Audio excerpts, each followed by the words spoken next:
Hello, everyone, and welcome to A Balanced Life with Dr. Jacquie. As you know, I say this each and every week. This is my favorite day of the week, the time that we have to gather together, to sit and talk and have some amazing conversation and dialogue.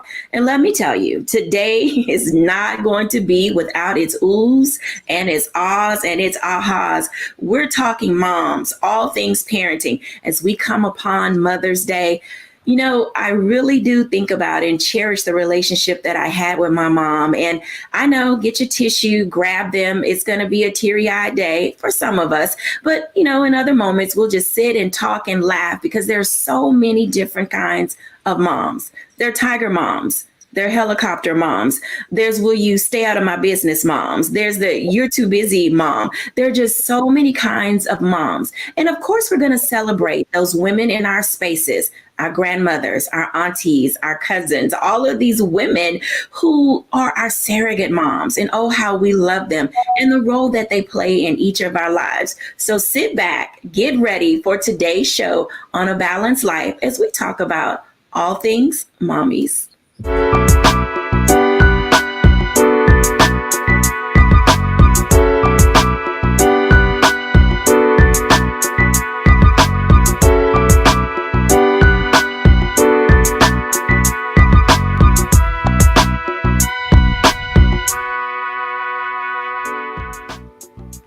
Welcome back, everyone. I am delighted to bring in our guest today. We have a host of men and women who are going to highlight for us their relationships with their moms. We'll hear some special stories. So we're bringing in our guests, Dr. Tierney, Charlotte Avery, Chef Rock Harper, Latrice Schrader, and of course, Derisha Moore. Hey, everybody. Hey. Oh my goodness. Now, let me just tell you, I get so tickled when I think about the relationship that I had with my mother. Now, my mom, for those of you who are out there may know, she passed in the summer of 2010. And it took me a while to get over it, but I'm in that space where I don't cry about it anymore. And I think that's a testament to the strength that my mom gave me. I literally tried to exemplify those principles. And as you are all thinking about the relationship that you have with your moms, I'm going to start with Charlotte Avery. She's a mom of 7 and she has an amazing mother as well. Charlotte, what are some of the things that you identify with as a mom that you got from your mom? Oh my goodness. So first of all, let me just say my mom is the best. She's like the best mom. She's the best grandma. She's wonderful. And so some of the things that I got from my mom are the fact that, you know, I'm a very playful mom.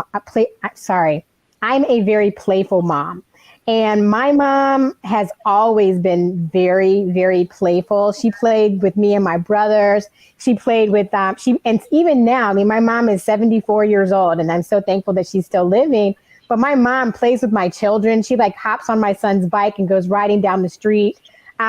She's just very present. And I do my best to be very present in the life of my children because, you know, I think that it's important for me to give them my presence versus giving them a bunch of presents. Wow, I love that sentiment. Be present in the life of your children. Now, Chef Rock Harper, you have a very unique situation because you're in business with your mom. And I know that you guys have some probably wonderful, amazing father-mother conversations. How is that? You know, I'm raising a family with 3 sisters. I have 2 other sisters, so there are 3 girls. So what is it like in your relationship with your mom? Well, it's a beautiful one at the end of the day. You know, it is not without its challenges, obviously. But my mother always raised us to be accepting of the moment, right? Which comes in really handy in the restaurant business where, you know, it is what it is, what she always says. So that's a meditation or a mantra in accept it for what it is and figure out what we're going to do next. And we sort of lived our lives that way, that we have these cards and let's figure out how to play them. And she's obvious. This might be a little obvious, but she really nurtured my love of food at a very young age, not just the chef side, but just appreciating different cultures and trying different things. So we have a great relationship that still continues to this day. That's outstanding. And I know that for those of you out there who, are raising boys, Chef Rock Harper just said something who was extremely amazing in a sense that he said at the end of the day, which means there's a whole lot of stuff that goes on in the course of all of our days. But at the end of the day, the love, the nurture, the relationship, the caring, that's what we take away from that relationship. Hey, Dr. Tierney, how are you doing? I am doing wonderful, Dr. Jackie. So what kind of characteristic do you have that you believe you got from your mom? All of them. It's funny. I say that and I chuckle because it's like the older I get, the more and more I can see my mom, So I grew up with a village of moms, from aunts who say that I was their first child to my grandmother who was just the most nurturing, mom ever.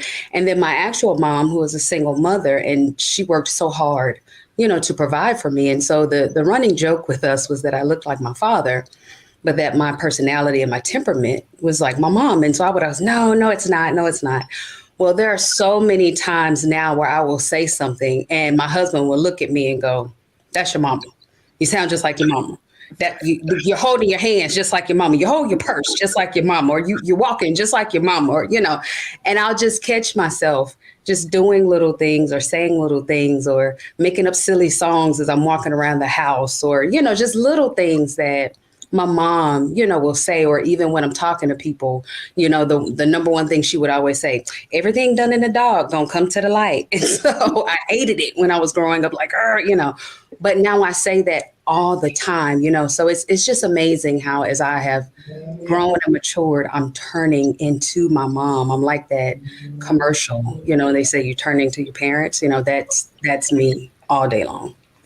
I can tell you that we probably all can identify in some of those ways. Now, we have two very special people joining us today, and I am always thrilled to talk to good people. And you guys know Jerisha Moore of ABCD and Company. And then we're also inviting today Latrice Schrader into our space. And later on in the show, I'm going to have a one-on-one with each of them. But for now, I just want you to hear a little bit from Latrice about her character traits that she believes she has from her mom.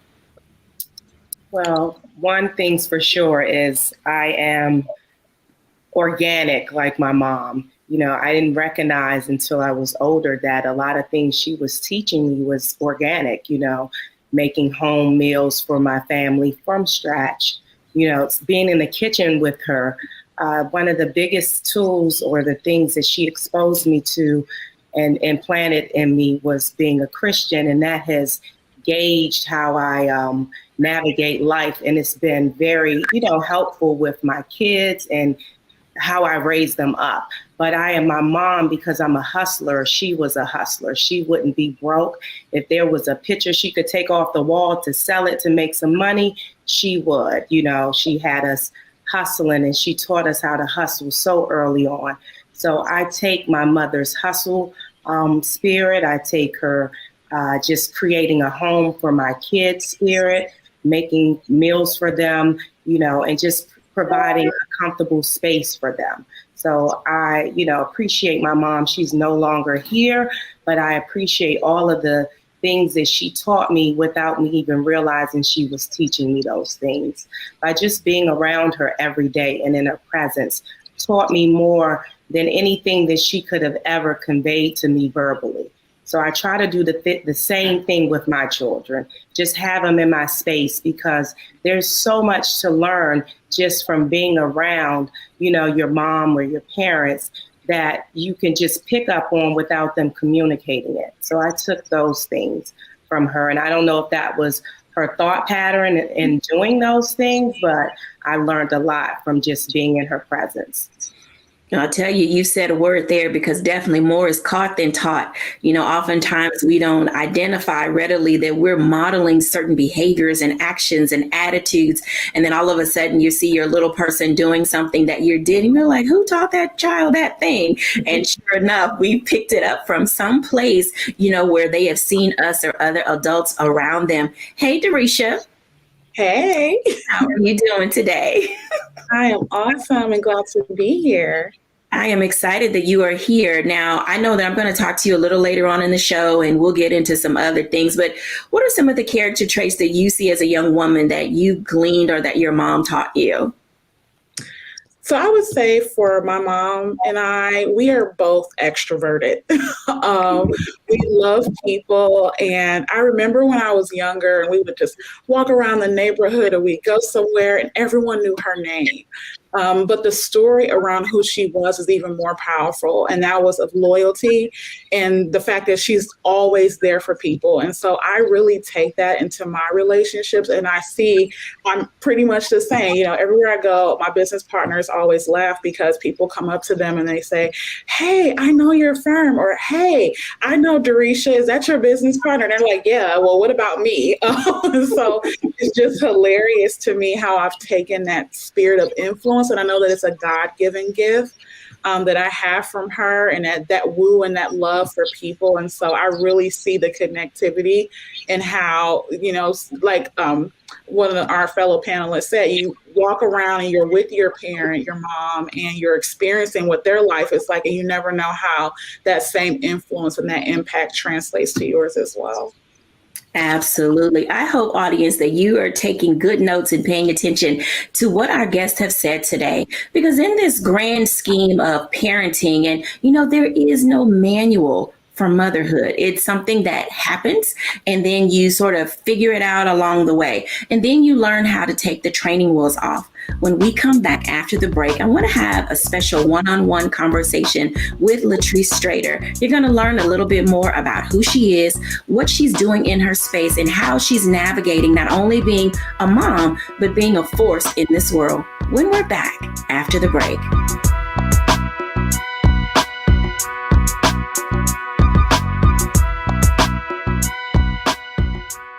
Don't you think it's time to get wealthy? I'm Deborah Owens, America's Wealth Coach, and my new show on the Black Star Network focuses on the things your financial advisor or bank isn't telling you. So watch Get Wealthy on the Black Star Network.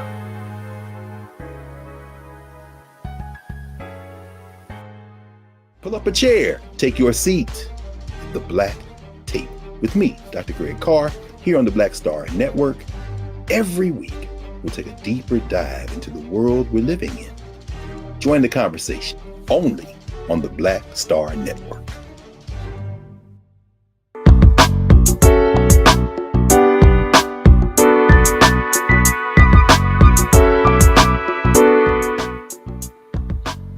Welcome back, everyone, to A Balanced Life with Dr. Jackie. I'm excited to have this one-on-one now with Latrice Strader. I want to bring in Latrice because, you know, I have watched this young woman turn several corners in her life. She is literally almost like a Renaissance woman. You heard her talk about in a previous segment things that she learned from her mom. And I think for a lot of us, we often don't know how to use what she called a hustle spirit. As a mom, as a businesswoman, as an entrepreneur, welcome, Latrice Strader. Thank you so much. So tell our audience a little bit about yourself. Well, I am Latrice, as she introduced. I am a hairstylist. I own my own hair salon. I run, or I have my own product line, which includes flat irons. I am a realtor. I am a momager. I do interior design. There's a whole lot to who I am, but I'm just a creative spirit. So I met Jackie from doing her hair years ago, and we just created and have a good relationship courtesy of that. Right now, what I do, I don't know exactly where you want me to flow with this, but I would like to say that I started off with the tools that have helped me, you know, create who I am as far as an entrepreneur. I'm using those same tools to help navigate my kids because I see those tools within them. They are little hustlers. They are artists of the same and a little different. So in helping with them, you have to figure out what it is. I'm going to go into a parent mode. You have to figure out the tools and the things that your kids are gifted in. And with doing that, you have to put them in a lot of different activities, right? And then from there, you figure out what they're good at if they haven't discovered it on their own. When they make that discovery, it is up to you and for you as a parent, in my opinion, to back that and to support that and to put them in the necessary classes to help aid with the development of that, because ultimately that is what their God-given talent is, and that tool or that gift is what God will use to allow for him to pull and reach other people. And it could be the smallest thing. It could be them being a singer. For example, Beyonce's a singer. She reaches so many people, right? So where we think those things are small gifts, any gift can be used for God to help with aiding and pulling people in. So where your kid may be a dancer, like one of my daughters, she can dance, she can act, one can sing, my son can draw. I don't look at those as minor things. I look at them as a huge gift that he can use to spread his word through them. And ultimately, I believe that that's what we're all here for. I am a hairstylist, and through that, seat or with that seat I stand behind, I help and I feed a lot of people through conversations. So there's no small gift. You know, a lot of clients talk to me about different things. I create time to be able to be this hairstylist and then be the mom and then sell real estate and do interior design. But again, it's creating the balance to do all of those things. But you also, as I stated, have an obligation to figure out whatever it is that you're good at, that your kids are good at. And some of us get one gift, some get multiple gifts. And when you have those multiple gifts, it's for you to create the time. And I have a schedule which allows me to wake up at 5 a.m. And during that time, from 5 to 9, it is me time. It is for me to fuel me, for me to continue to educate me, for me to read and get my workout in and do all of the things I need to do before I press play, to be the mom, to be the hairstylist, to be the real estate agent, to do the interior design stuff. So there is enough time. You just have to create a schedule to do these things.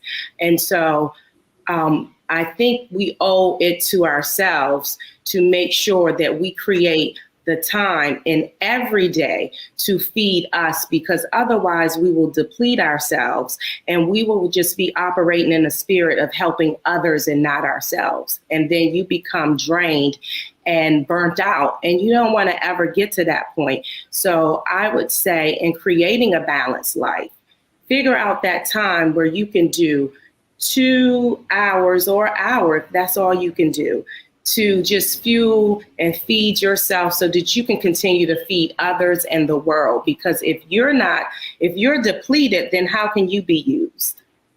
You had some great statements there, because having a schedule is important, and making certain that you have time for yourself is important, because you do give a lot. You pour so much into so many people, because even just sitting in your chair as a stylist, you're getting coaching, you're getting laughter, you're getting to wind down.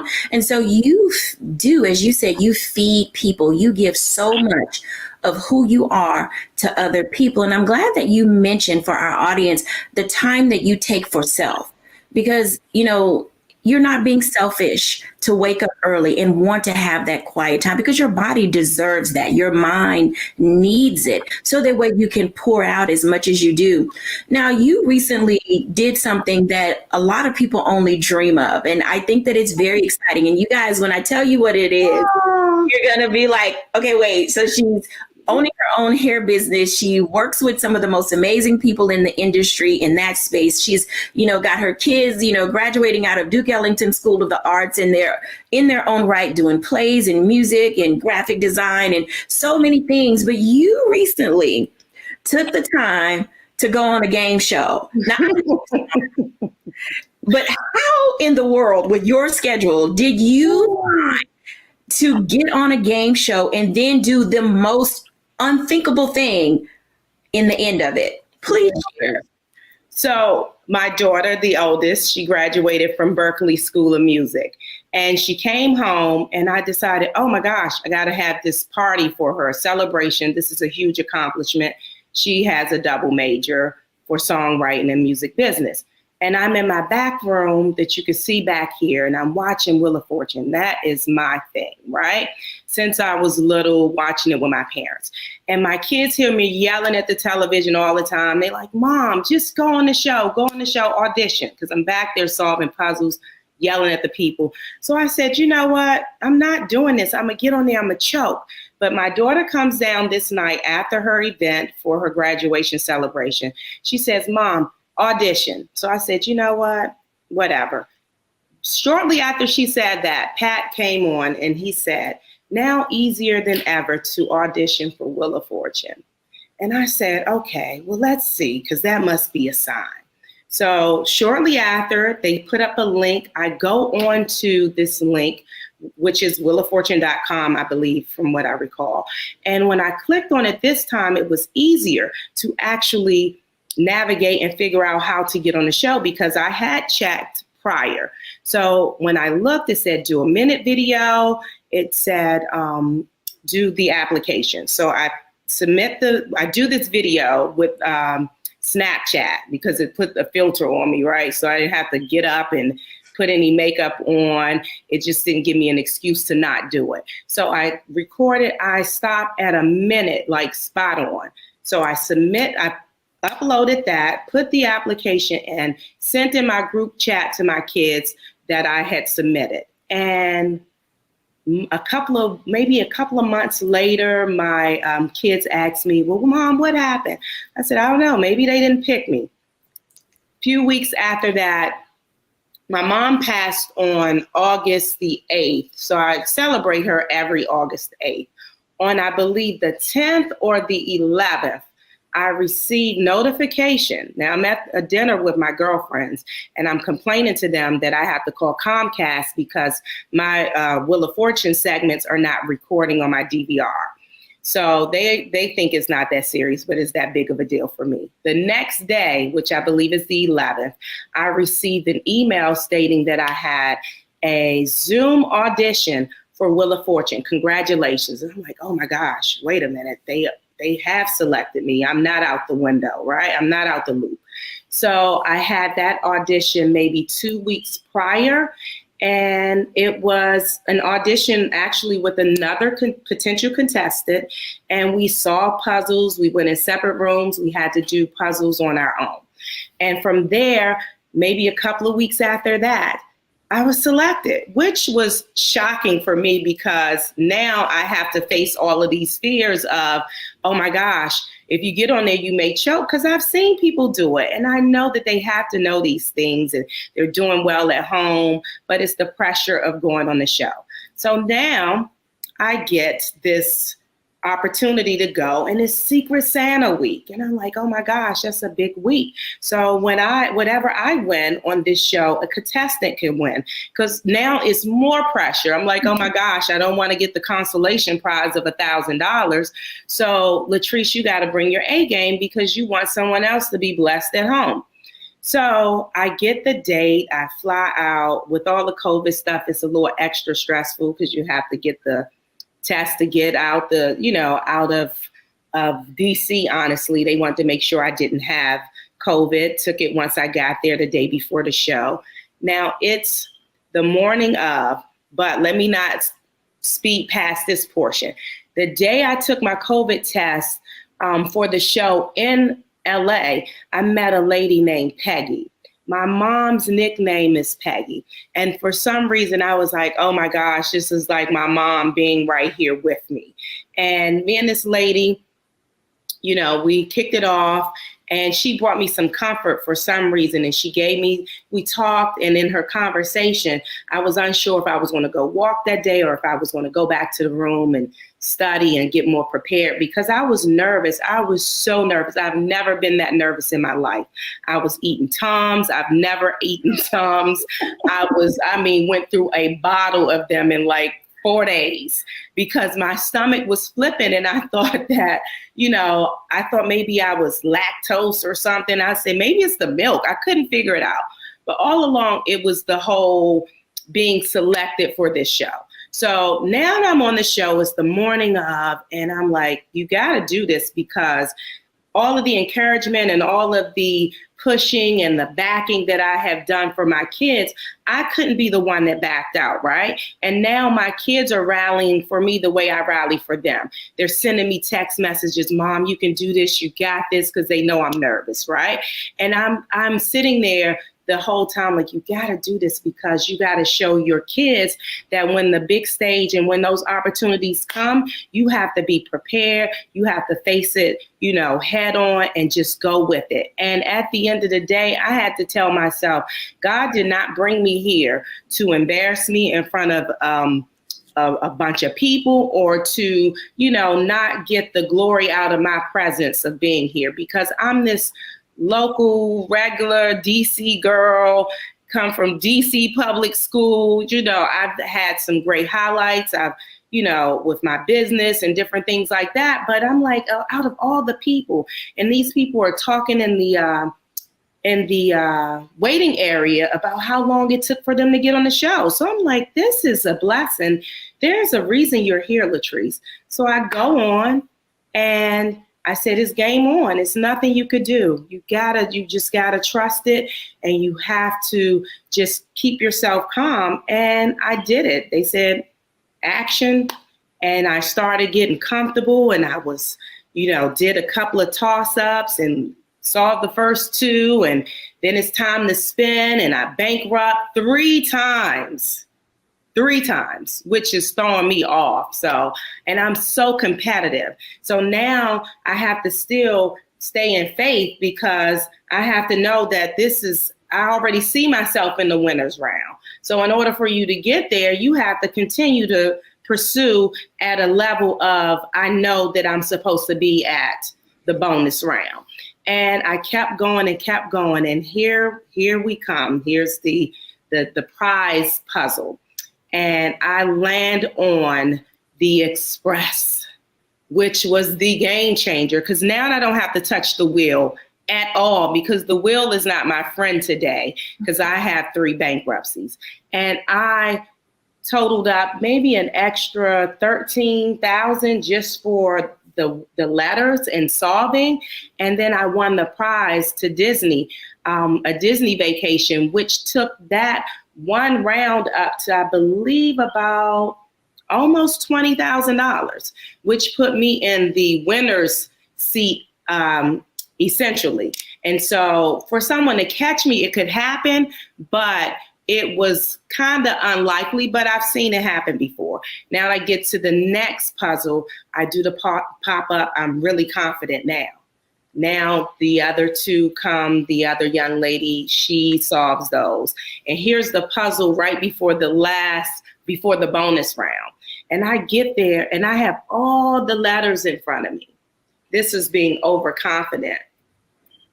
And I read the puzzle, and I read it wrong. I have like every letter in the puzzle except for one. And I read it wrong. But that had to happen to me so that I can calm down. And when I got to the bonus round, this is how I knew it was all orchestrated by God. Prior that morning, the show starts prepping at around 7 a.m. I was speaking with someone in the audience. I don't know who it was, but I said, this is like the Super Bowl. I said, the kicker can kick the field goal for a regular game very easily.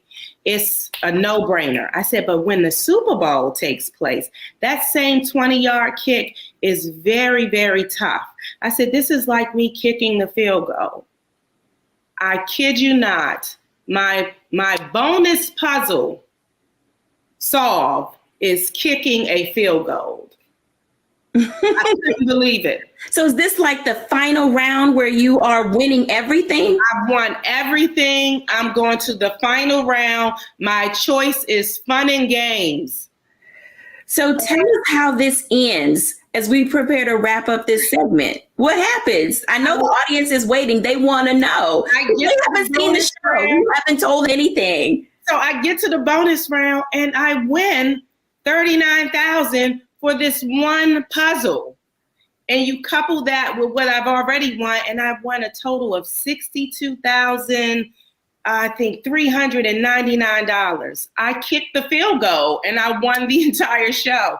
And I was the first person to win the show for the entire day. It was 2 shows taped prior to me. So Wow. I was the first person to win everything. That's super exciting. I love the way that you've given us this story as we prepare to go into our break. You not only won for yourself, but your tenacity and your determination and your understanding of puzzles also allowed you to win for someone else. And I think that a part of being an adult, being a mom, being a person who values life of other people, as you stated before, it gave you that extra push and that tenacity to say, I'm not just doing this for myself, but I get to bring another winner along with me so they can also have a gain. You know, Latrice, thank you so much for sharing your story. When we come back after the break, we're going to talk a little bit more about what it looks like to have people in your corner who will gauge you, guide you, and give you what you need, even when you're uncertain that you can make it. When we come back, we're going to talk for a little bit to Derisha Moore after the break.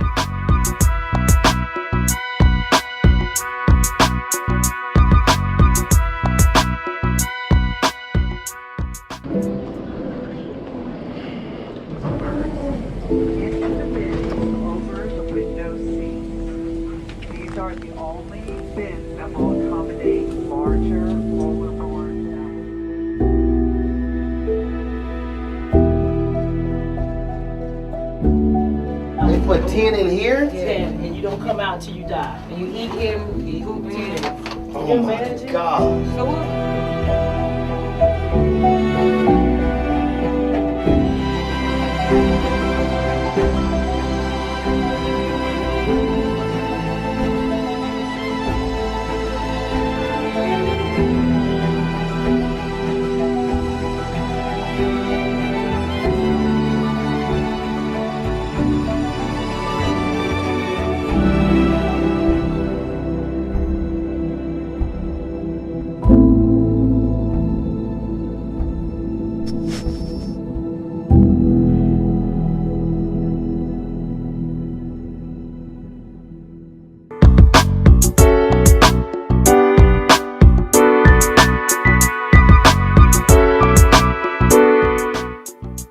Welcome back, everyone. I'm excited about this next segment that we're going to do because oftentimes people want to judge you about where you come from, about who your parents are and where you were raised. But we have a young lady that we're going to talk to now who has defied all the odds. I'm excited to talk to our friend, our frequent guest, Derisha Moore.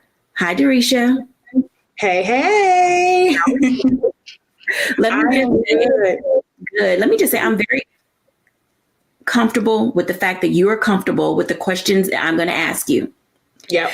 Because you have a story that many people would have counted you out simply because of who your mom is.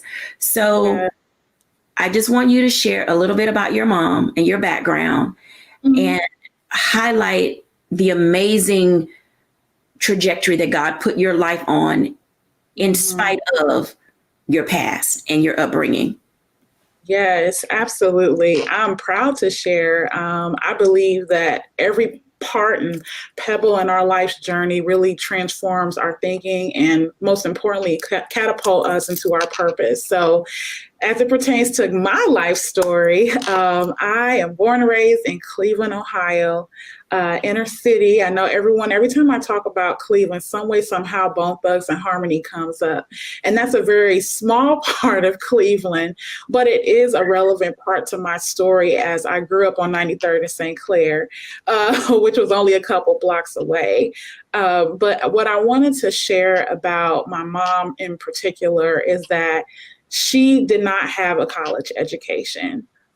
She graduated from high school. She tried college and ended up pregnant with me. And there began her journey as a mom. And so as any mother, a single mother at that, the sacrifices that are associated with that journey, of course, she experienced, and by nature, I experienced as well.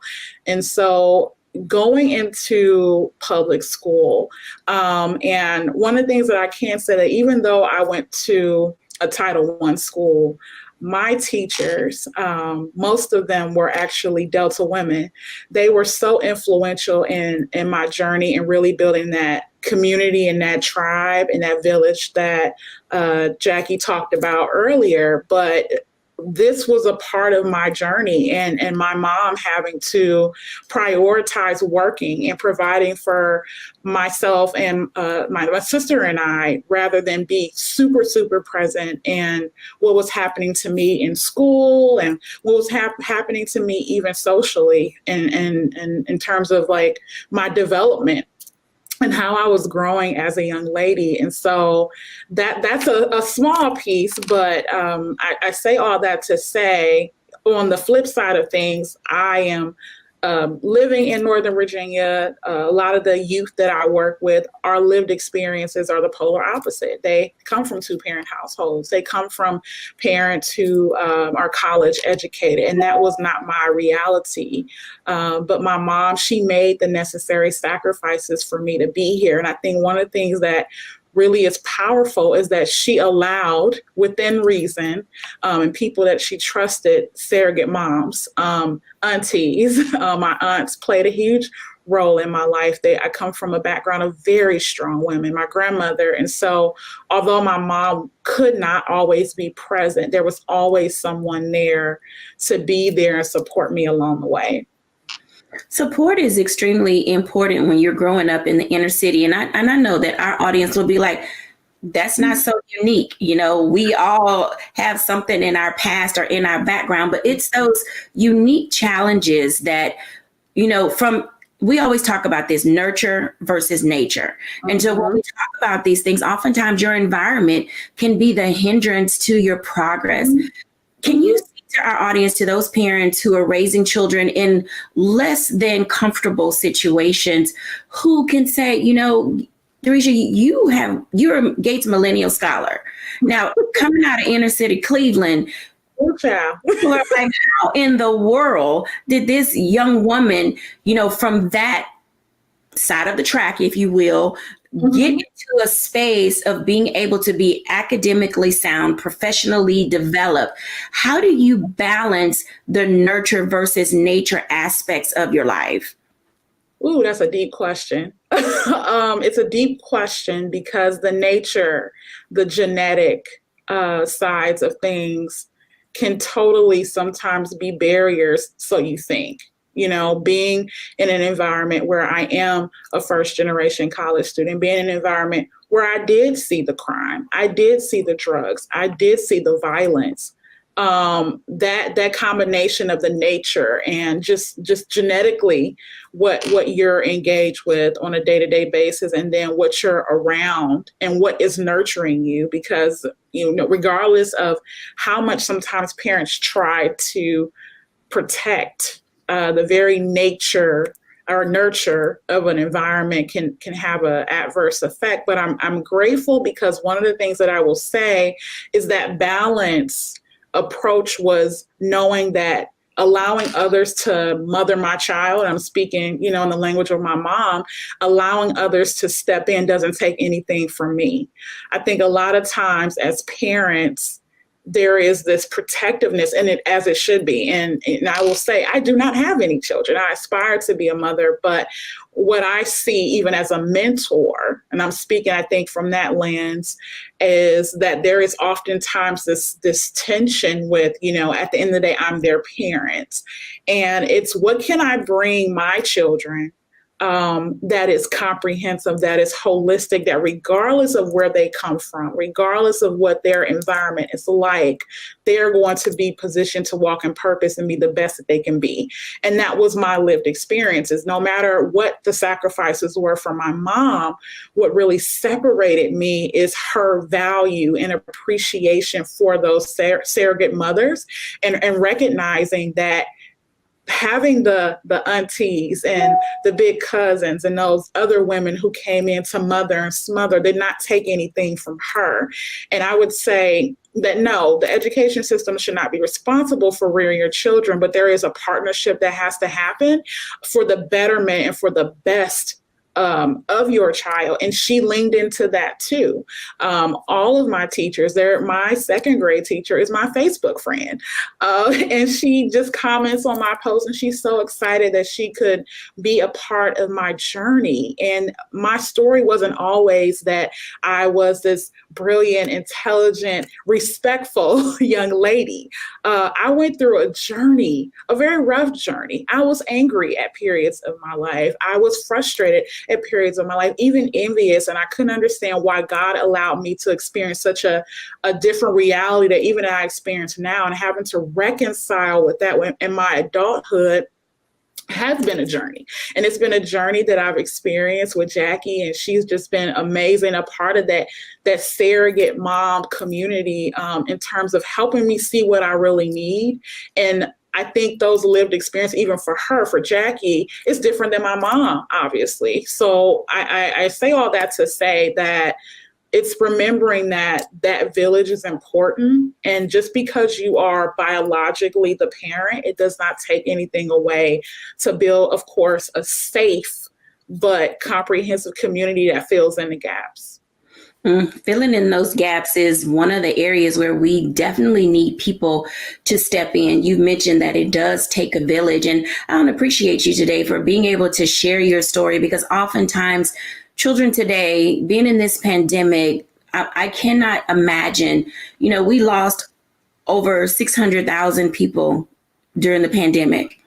And with that being said, there are a host of children who are left motherless, fatherless, auntless, cousinless, grandmotherless. And so it takes all of us to come into this space now to have a desire to want to walk alongside another person. As we prepare to wrap up this segment, if you could give a word of encouragement and support for people who are trying to figure out what's next for them, because they've lost a loved one or they don't have someone to come alongside them, what would you tell individuals who are saying, trust another person to stand in the gap for you? Wow, I feel such a weight of responsibility answering that question. I will say this. I have learned, even in my professional career as a marketer, that empathy is important, right? There's some lived experiences that I have, and there's some that I don't. Fortunately, God allowed every single person who I've been on this journey with to still be here post-pandemic. But what I will say for those who don't have that reality is to process and deal with the grief and the loss of losing that trusted guidance and that light that was there for you. But also identify what it is that you really need, and start to open yourself up to the possibility of what that could look like as you grow and you emerge. Because one thing I do know, and not to make this a ministry moment, but I do believe that God is always preparing you for your next, and he knows the end from the beginning. And so when you lose someone, although it's painful and although it's rough, he always gives you what you need for the season that you're in. And that has been something that I have experienced, maybe not so much in the loss part, but, we grieve relationships that no longer exist anymore. And so although I have not lost someone physically, there have been seasons where people that I was close to no longer is the case. And so I would say process. Don't be afraid to take that time to really reconcile with what has taken place, but then also open yourself up to the possibility and dig into the self-awareness efforts that are needed to identify what you need, and be open to how God sends that and not to replace what was lost, but to help you in that season. Because each season we should grow, we should evolve, we should change. And I believe firmly that whatever it is that you need in that mentorship and that motherhood and whatever that looks like, if it's an aunt, it's a mentor, it's a spiritual mom, whatever is needed, that mother and that smother is waiting to help you in whatever it is that you need in this journey. Thank you for sharing that. I want to bring in the entire group if we can, because both Latrice and Jerisha have raised some interesting points as it relates to people standing in the gap for other people. And I know that both Charlotte and Dr. Tierney have 1,000 things to say when it comes to standing in the gap for other people. Charlotte Avery. So first of all, I wish I had a Kleenex or something next to me, because hearing them was just so powerful. Everything that Latrice said, everything that Jerisha said. And one thing that Jerisha said that really, really spoke to me as a woman, but also as a mother, is that, the village is so very, very important. And, I've always known that, but even going through the pandemic, and dealing with some major turning points in my life during the pandemic, it taught me how important that village is. And one thing that Jerisha said that really spoke to me is that, everybody in the village has their role. And so sometimes when you can't, do the part that you want to play in that in your village, that there is always somebody else who can be the other side of that. And so I'm just so thankful, because we really do, as parents, we do need to say, you know what, yeah, at the end of the day, I might be my children's mom, but I also have to be aware of the gifts that God has given me in other people to help me nurture them and grow them and speak into their lives. And it is just so critical that we do lean in, and that we are brave enough as mothers to lean into the village, so that we are very clear about the fact that we don't have to have it all the way together, because we don't have it all together. And so the village is there to help us. And the village is a group of God-sent people. And so that's something very powerful that Jerisha said that sticks with me, that really resonates with me. And I'm so thankful for my village. I'm thankful that, Jacquie is a part of my village. I'm thankful for all of the women, the teachers, my mom, and the women who have been a part of my village, and even the men who've been a part of my village too. And so I thought that was a very powerful statement. Thank you for sharing that. I'm telling you, people think that African proverb is overused. And as we get older, we get into that space of saying, how do we develop the village? Dr. Tierney, I'm almost at a loss for words, simply because we get into that space of recognizing that we have to step up. And Jerisha took a pause and saying she felt the weight of having to answer that question. But as she is maturing, she's becoming a part of other people's villages.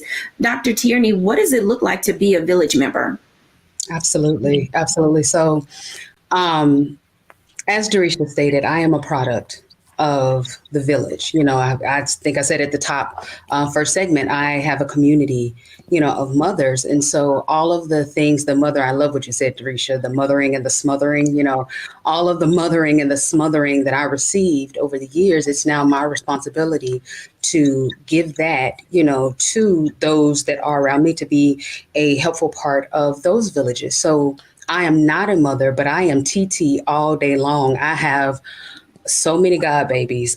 I am TT Tierney to so many surrogate nieces and nephews. And so my job, my role, as a part of the village, is to do some of the mothering and the smothering, to give my sisters a break when they need a break, to be the fun aunt, to be the aunt that does the discipline. I tell my friends, hey, if you don't want me to correct your baby, then she can't come over here and stay with me, because that loving correction, listen, I say it all the time, you don't have to be jumping on my couch and I can't tell you to stop,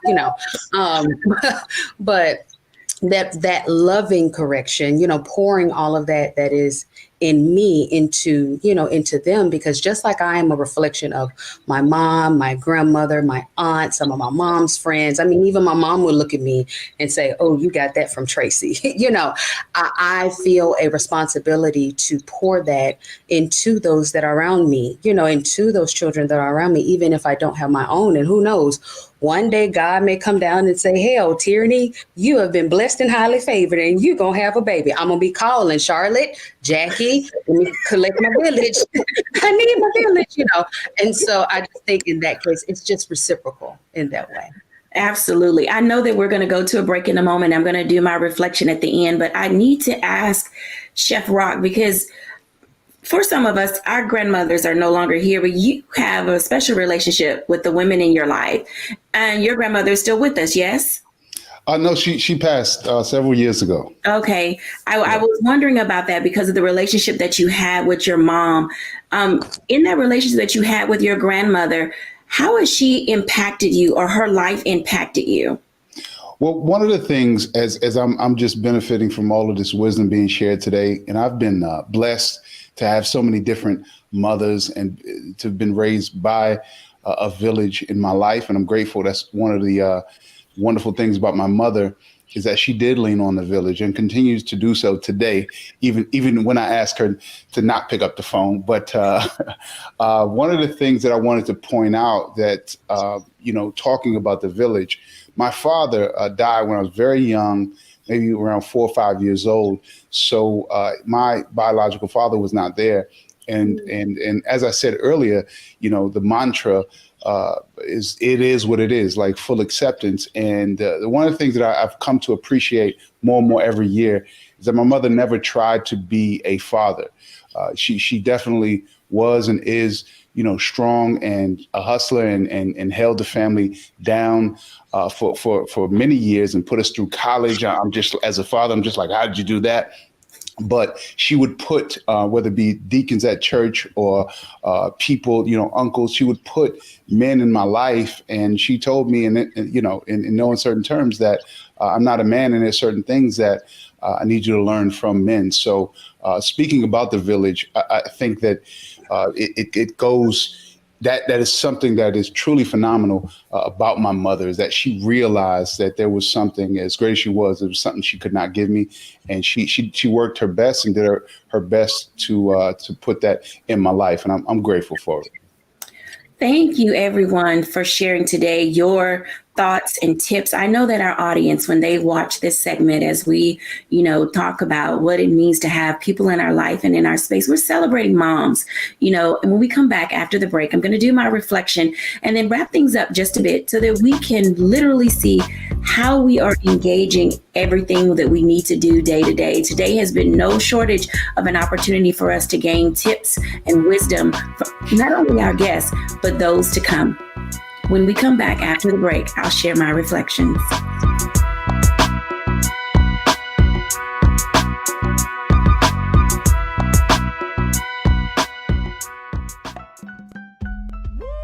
We're all impacted by the culture, whether we know it or not. From politics to music and entertainment, it's a huge part of our lives, and we're going to talk about it every day right here on The Culture with me, Faraji Muhammad, only on the Black Star Network.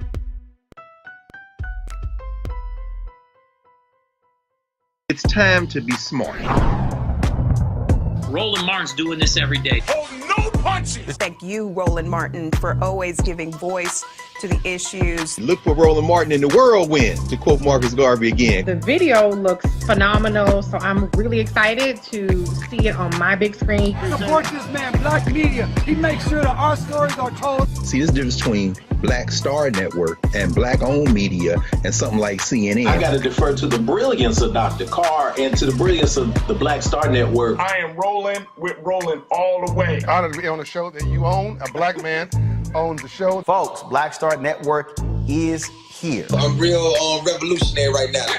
Roland was amazing on there. Hey, Black, I love y'all. I can't commend you enough about this platform that you've created for us to be able to share who we are, what we're doing in the world, and the impact that we're having. Let's be smart. Bring your eyeballs home. You can't be Black-owned media and be scared. You dig?